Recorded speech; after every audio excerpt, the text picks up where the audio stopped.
developing news on the Democratic side of the 2016 race. New reaction today from the Clinton campaign after the former Secretary of State was on Meet the Press, explaining why her email controversy continues to swirl, especially now that new ones have surfaced between her and General David Petraeus, dated January of 2009, when Clinton initially said she didn't start using this email account for personal reasons until March of 2009. Well, everything that we had access to was certainly out there, and the reason we know about the email chain with General Petraeus is because it was on a government server. And so from my perspective, we have a very thorough review process that we conducted, and my attorneys supervised it. They went through everything, and what we had available at the time was turned over. So NBC News has obtained this statement from a Clinton campaign aide. It reads in part, quote, the ClintonEmail.com account started being hosted on the server in March of 2009. That's why server records only start then. But the domain was purchased in January, and it appears she started using it. Meanwhile, in a separate interview on CNN, her husband, former President Bill Clinton, says Republicans are trying to use the controversy against her.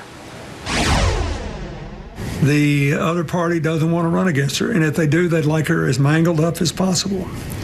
And they know that if they leak things and say things, that is catnip to the people who get bored talking about what's your position on student loan relief or dealing with the shortage of mental health care or what to do with the epidemic of prescription drugs and heroin out in America. So joining me now, MSNBC's Alex Seitzwald, who is covering the Clinton campaign. Alex, we look at the latest NBC News Wall Street Journal poll, again showing the Democratic race tightening between Clinton and Bernie Sanders. And we saw that response from the Clinton campaign about the latest email controversy. So what are they doing to try to get the controversy behind them? And as the president said there, focus on what their political foundation points are. Yeah, Thomas. Well, they're stuck in this negative feedback loop of bad numbers and bad stories.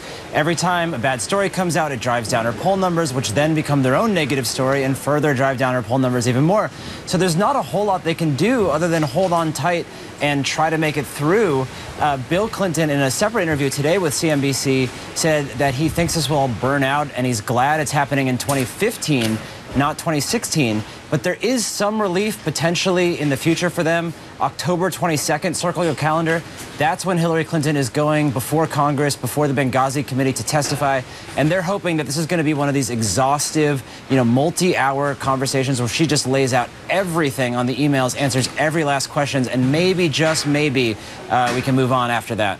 We shall see. MSNBC's Alex Seitzwald. Alex, great to see you. Thank you. As Pope Francis was leading